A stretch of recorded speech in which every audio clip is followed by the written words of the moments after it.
Hello friends, नमस्कार। मेरा नाम अरविंद पटियाल है और मैं हिमाचल प्रदेश शिक्षा विभाग में प्रवक्ता के पद पर कार्यरत हूँ।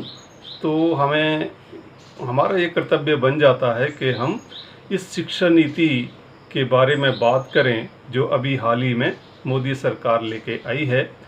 तो हम आज न्यू एजुकेशन पॉलिसी 2020 के बारे में बात करेंगे। मोदी सरकार ने इसरो के पूर्व अध्यक्ष के कस्तूरी रंगन की अध्यक्षता में एक कमेटी गठित की और उस कमेटी को ये दायित्व दिया गया कि वह नई शिक्षा नीति लेकर आए और मानव संसाधन विकास मंत्रालय के समक्ष जो है वो उसको रखे। ये नई शिक्षा नीति 34 वर्षों के बाद हमें मिली है। इससे पहले 1986 में राजीव गांधी सरकार नई शिक्षा नीति लेके आई थी जो अभी तक चल रही है। अब ये नई शिक्षा नीति 2020 लागू कब होगी, अभी से सिर्फ मंजूरी प्रदान की गई है कैबिनेट के अंदर, लेकिन ये कब लागू होगी इसके ऊपर अभी कुछ भी स्पष्ट नहीं है। साथ ही में मोदी सरकार की कैबिनेट में ये भी निर्णय किया गया कि मानव संसाधन विकास मंत्रालय के नाम जो है उसका पुराना नाम शिक्षा मंत्रालय ही कर दिया जाए, क्योंकि बहुत सारे संगठन, शिक्षाविद और बुद्धिजीवी लोग ये कह रहे थे कि मानव जो है उसे संसाधन कहना गलत होगा। तो लोग जो थे इसका विरोध कर रहे थे, तो इसलिए अब उसका नाम जो है वो फिर से शिक्षा मंत्रालय कर दिया गया है। तो चलिए हम समीक्षा करते हैं कि इस नई शिक्षा नीति में क्या है। तो सबसे पहले बात करते हैं प्रारंभिक शिक्षा के बारे में, यानी प्री स्कूलिंग के बारे में। ये जो पहले सिस्टम था, चल रहा था 10+2 सिस्टम, उसको ख़त्म कर दिया गया है। उसकी जगह 5+3+3+4 सिस्टम जो है वो लागू किया गया है। तो शुरू का जो 5 इयर्स का जो सिस्टम है, बच्चा 3 वर्ष की आयु में बच्चा स्कूल में प्रवेश करेगा और आंगनबाड़ी, नर्सरी, केजी क्लास पढ़ते हुए फर्स्ट और सेकंड जो है वो करेगा। उसमें बच्चे को खेल खेल के द्वारा ही बच्चे को पढ़ाया जाएगा, उसकी मातृभाषा ही उसमें प्रयोग की जाएगी। बच्चे को मन पढ़ाई से ना उबे, इसलिए ये ध्यान रखा गया है कि मातृभाषा का ही प्रयोग जो है वो किया जाए। उसके बाद कक्षा तीसरी, चौथी और 5वीं के अंदर ये ध्यान दिया जाएगा कि बच्चा गणित, विज्ञान और सामाजिक विज्ञान मातृभाषा के अंदर पढ़ते हुए अपना बुद्धि जो है वो विकसित करे और इन विषयों को ठीक से उसमें पढ़ के उसमें पारंगत वह अपने आप को कर ले। खेल खेल के मेथड से ये कक्षाओं को भी कराया जाएगा। ज़्यादा ध्यान इसमें देने की बात ये है।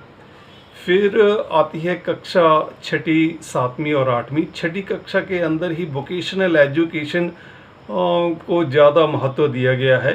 बच्चे की रुचि किस तरफ है वो ज़्यादा ध्यान दिया जाएगा।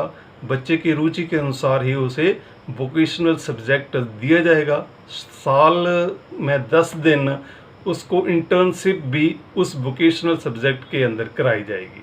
जैसे कि मान लीजिए बच्चा पेंटिंग करता है और लोकेलिटी के अंदर ही कोई पेंटर है, तो उस पेंटर के पास 10 दिन भेजकर उसको इंटर्नशिप की एक ट्रेनिंग भी हर साल 10 दिन की कराई जाएगी। 9th कक्षा में जब बच्चा पहुंचेगा तो उसके अंदर स्ट्रीम को ख़त्म कर दिया गया है।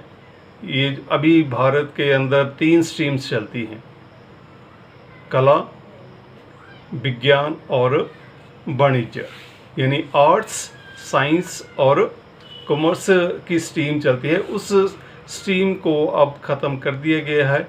उसके स्थान पे अब बच्चा जो है वो कोई भी सब्जेक्ट कम्बिनेशन जो अवेलेबल कम्बिनेशन में हो वहाँ से वह ले सकता है।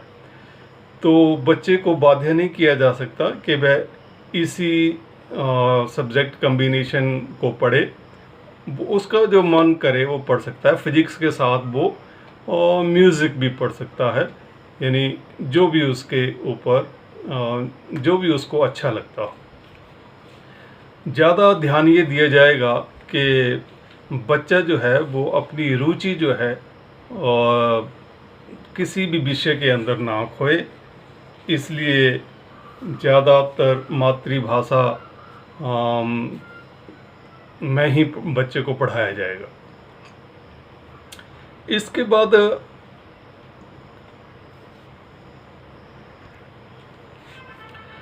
बोर्ड की परीक्षा का दबाव कम करने के लिए बोर्ड की परीक्षा को आसान किया जाएगा। बच्चा के ऊपर बोर्ड परीक्षाओं का हवा ना पड़े, इसलिए बोर्ड की परीक्षाएं जो है वो साल में 2 बार कराई जाएंगी। दोनों सेमेस्टर के मार्क्स को मिला के अंतिम परिणाम जो है वो घोषित किया जाएगा। बोर्ड परीक्षाओं में पेपर जो है वो ऑब्जेक्टिव और सब्जेक्टिव दोनों मिला के दिया जाएगा। बच्चे की रटने की जो क्रिया है, उस क्रिया को ख़त्म करके उसके ऊपर रचनात्मक सोच वाला ध्यान जो है वो दिया जाएगा। बच्चे की रटने की प्रवृत्ति की जगह समझने पर ज़्यादा ध्यान दिया जाएगा। यह भी फैसला किया गया है कि राष्ट्रीय शिक्षा नीति के तहत ई कोर्स क्षेत्रीय भाषाओं में ही करवाए जाए, विकसित किए जाएं। वर्चुअल लैब विकसित किए जाएंगी। नेशनल एजुकेशन टेक्नोलॉजी फोरम का गठन किया जाएगा। ये सब इस नई शिक्षा नीति के तहत किया जाएगा। इसके बाद आती है कॉलेज शिक्षा। कॉलेज शिक्षा के अंदर पहले अगर कोई बच्चा, कोई युवा हमारा 3 साल का कोर्स अगर बीच में ही छोड़ देता था तो उसको कोई डिग्री सर्टिफिकेट नहीं मिलता था। तो इसमें बदलाव किया गया है। अगर कोई अपनी प्रथम वर्ष पूरा करता है तो उसको सर्टिफिकेट दिया जाएगा। द्वितीय वर्ष अगर पूरा करता है तो उसको डिप्लोमा दिया जाएगा और तीसरे वर्ष उसको डिग्री दी जाएगी। जो युवा नौकरी करना चाहते हैं उनके लिए स्नातक की अवधि जो है वो 3 वर्ष की रहेगी। और जो विद्यार्थी अनुसंधान क्षेत्र में जाना चाहते हैं, शोध कार्य में जाना चाहते हैं, उनके लिए यह कोर्स 4 वर्ष का रहेगा। एजुकेशन शिक्षा में जाने के लिए, अध्यापक बनने के लिए इंटीग्रेटेड बीएड को बीच में ही सम्मिलित किया जाएगा। बीएड 2 वर्ष की जो अभी होती है वो इंटीग्रेट कर दी जाएगी दूसरी स्नातक की कक्षाओं के अंदर। एमए करने के बाद बीएड जो है वो 1 वर्ष की होगी।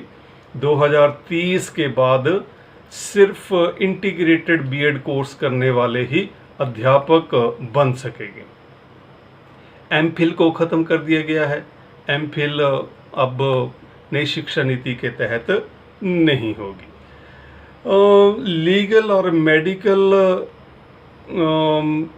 स्ट्रीम्स को छोड़ के बाकी सभी के लिए एक जैसा ही एंट्रेंस एग्ज़ाम जो है वो सबके लिए होगा। स्कूलों और कॉलेजों में ली जाने वाली फीस को पारदर्शी बनाया जाएगा। एक जैसा ही सभी शिक्षण संस्थानों में फीस और शुल्क लिए जाएं, ऐसी एक आयोग का गठन किया जाएगा जो इन सब मसलों को देखेगा। अभी तक शिक्षा के अंदर भारत के कुल बजट का 4.43% ही शिक्षा के ऊपर खर्च होता था। अब टोटल जीडीपी का 6% शिक्षा के ऊपर खर्च किया जाएगा। यानी हमारा जो इंफ्रास्ट्रक्चर है उसको मजबूत किया जाएगा। वर्चुअल लैब्स बनाई जाएंगी, और साथ में बच्चे की बौद्धिक विकास हो, शारीरिक विकास के बारे में ज़्यादा इस शिक्षा नीति के बारे में नहीं कहा गया है, लेकिन बौद्धिक विकास हो ऐसा जो है वो इस शिक्षा नीति में दिखता है। तो ये मुख्य बदलाव जो हैं वो इस शिक्षा नीति में हैं। धन्यवाद।